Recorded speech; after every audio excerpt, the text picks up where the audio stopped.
اعوذ باللہ من الشیطان الرجیم بسم اللہ الرحمن الرحیم۔ ناظرین کرام، آج کی اس ویڈیو میں ہم ان 6 مشکل الفاظ کو صحیح تلفظ کے ساتھ ہجے کر کے تجوید کے ساتھ پڑھنا سیکھیں گے۔ اور ناظرین، اگر آپ کو بھی قرآن پاک پڑھتے ہوئے کوئی بھی لفظ مشکل لگتا ہو تو آپ مجھے کومنٹ میں بتا سکتے ہیں، میں انشاءاللہ اس کو بھی اپنی ویڈیو میں شامل کروں گا۔ تو آج کی ویڈیو کا سب سے پہلا لفظ دیکھیں، سورہ الانفال آیت نمبر 62۔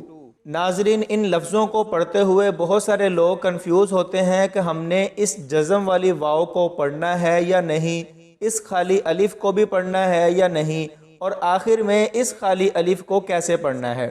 تو یاد رکھیں، جب بھی کوئی حرف ساکن ہو اور اس کے بعد والا حرف تشدید ہو، یعنی کوئی بھی حرف ساکن ہو اور اس کے بعد شد والا حرف آ جائے، تو ہم نے ساکن حرف کو چھوڑ کر شد والے حرف کے ساتھ ملا کر پڑھنا ہوتا ہے۔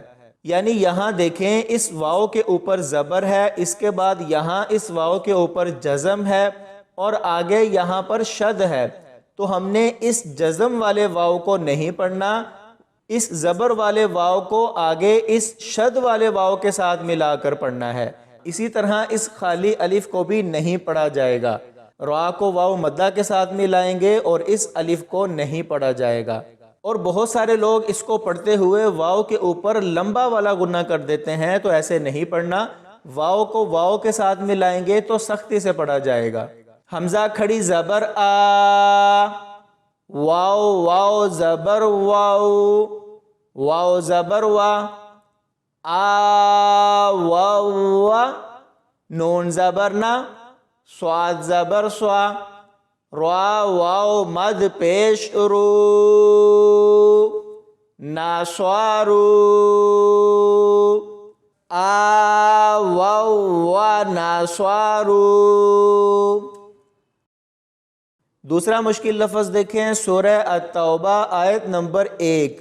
اس میں دیکھیں، اس ہا کو تا کے ساتھ ملائیں گے، اس دال کو نہیں پڑھنا، کیونکہ یہ دال ساکن ہے اور ساکن کے بعد آگے شد ہے، تو ہم نے ہا کو تا کے ساتھ ملانا ہے۔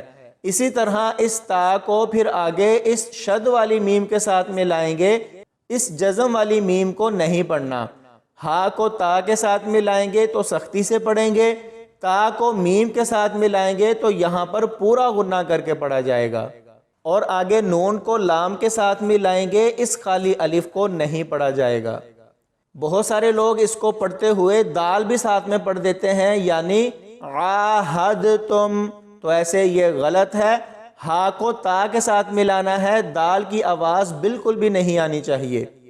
عین کھڑی زبر آ، ہا تا زبر ہات، تا میم پیش تم، میم زیر می، نون لام زبر نل، عاہد تم مینل۔ تیسرا مشکل لفظ دیکھیں، سورہ التوبہ آیت نمبر 8۔ ان الفاظ میں دیکھیں، یہاں پر حمزہ کو لام کے ساتھ ملانا ہے تو سختی سے ملائیں گے، آگے لام کو واو کے ساتھ ملائیں گے، اس خالی الف کو نہیں پڑھنا، اور لام کو واو کے ساتھ ملائیں گے تو یہاں پر غنہ کر کے پڑھیں گے۔ اس کے بعد اس لام کو اس الف کے ساتھ ملاتے ہوئے پڑھا جائے گا۔ ذال کو میم کے ساتھ ملائیں گے تو یہاں پر بھی غنہ ہوگا۔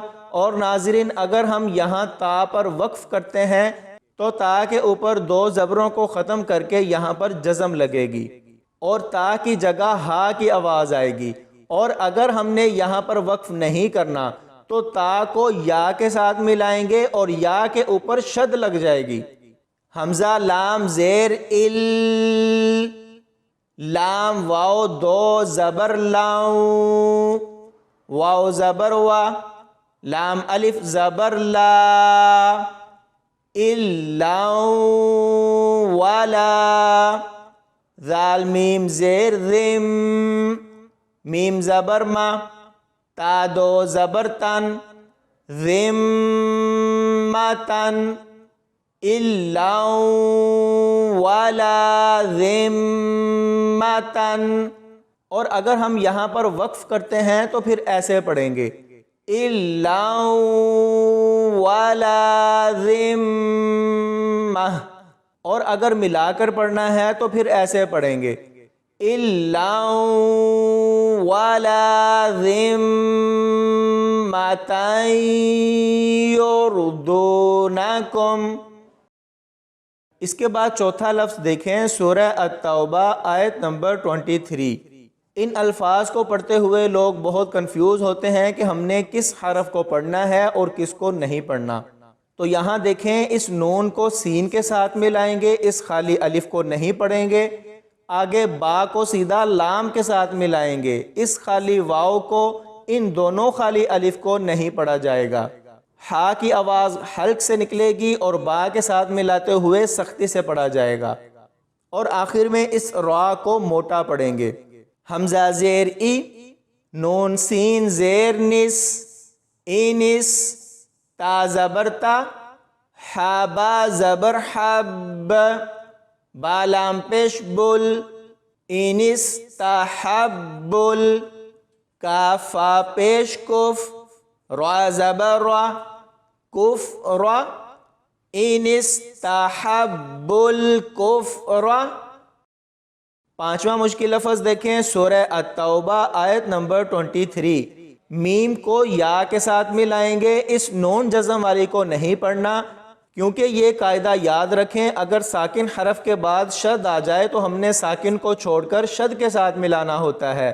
تو یہاں پر اس میم کو یا کے ساتھ ملائیں گے، اس نون ساکن کو نہیں پڑھنا، اور میم کو یا کے ساتھ ملاتے ہوئے غنہ کریں گے۔ واو کو لام کے ساتھ ملائیں گے تو یہاں سختی سے پڑھیں گے۔ اس کے بعد ہا کو آگے شد والی میم کے ساتھ ملائیں گے، اس جزم والی میم کو نہیں پڑھنا۔ یہاں دیکھیں، میم کو نون ساکن کے ساتھ ملائیں گے تو آگے کاف ہے، تو یہاں پر اخفا ہوگا، یعنی ہم نے نون کی آواز کو چھپا کر پڑھنا ہے۔ واو زبر وا، میم یا زبر میں، یا زبر یا، یا زبر یا، تا زبر تا، واو لام زبر وال، لام زبر لا، ہا میم پیش ہم، یا تولاہم،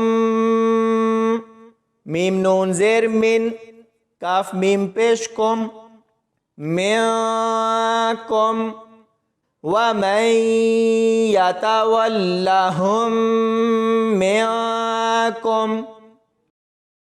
اس ویڈیو کے آخری مشکل الفاظ دیکھیں، سورہ التوبہ آیت نمبر 30۔ ان کو پڑھتے ہوئے لوگ اس بات سے کنفیوز ہوتے ہیں کہ یہاں پر اس چھوٹے نون کو کیسے پڑھنا ہے۔ کیا را کو سیدھا با کے ساتھ ملائیں گے، اس نون کو پڑھنا ہے یا نہیں پڑھنا؟ تو ناظرین یاد رکھیں، اسے نون قطنی کہتے ہیں، یہ جہاں پر بھی آئے گا اس کو پڑھا جائے گا۔ تو یہاں پر ہم نے نون کو با کے ساتھ ملانا ہے، اس را کو با کے ساتھ نہیں ملانا۔ اگر یہاں پر یہ نون نہ ہوتا تو ہم نے را کو با کے ساتھ ملانا تھا، لیکن اب اس نون قطنی کو ساتھ میں پڑھیں گے اور نون با کے ساتھ ملا کر پڑھیں گے۔ لیکن اب یہاں پر یہ والا لفظ الگ ہو جائے گا اور یہاں نون کو با کے ساتھ ملائیں گے، اور آخر میں اس نون کو لام کے ساتھ ملائیں گے، اللہ کی لام کو موٹا پڑھیں گے، اور ان دونوں خالی الف کو نہیں پڑھا جائے گا۔ عین پیش عو، زا یا زبر زئی، را پیش رو، عزیر، نون با زیر نب، نون لام پیش نل، لام کھڑی زبر لا، ہا زیر ہی، نبن اللہ، عزیر نبن اللہ۔ اور یاد رکھیں، نون کو با کے ساتھ ملائیں گے تو با کلکلا ہوگی، اور اس را کو موٹا پڑھیں گے اور اس خالی الف کو نہیں پڑھا جائے گا۔ عزیر نبن اللہ۔ تو ناظرین، یہ تھے آج کی اس ویڈیو کے 6 مشکل الفاظ جن کو ہم نے ہجے کر کے تجوید کے ساتھ پڑھنا سیکھا ہے۔ تو اس ویڈیو کو صرف 2 سے 3 بار مکمل دھیان سے دیکھ لیں، انشاءاللہ یہ والے الفاظ قرآن پاک میں جہاں بھی آئیں گے آپ کو کبھی بھی مشکل نہیں لگیں گے۔ تو ناظرین صدقہ جاریہ سمجھتے ہوئے اس ویڈیو کو زیادہ سے زیادہ لوگوں تک پہنچائیں تاکہ زیادہ سے زیادہ لوگ اس ویڈیو سے فائدہ اٹھا سکیں۔ اللہ پاک ہم سب کو قرآن پاک صحیح تلفظ کے ساتھ پڑھنے اور سمجھنے کی توفیق عطا فرمائے، آمین یا رب العالمین۔ صدق اللہ العظیم۔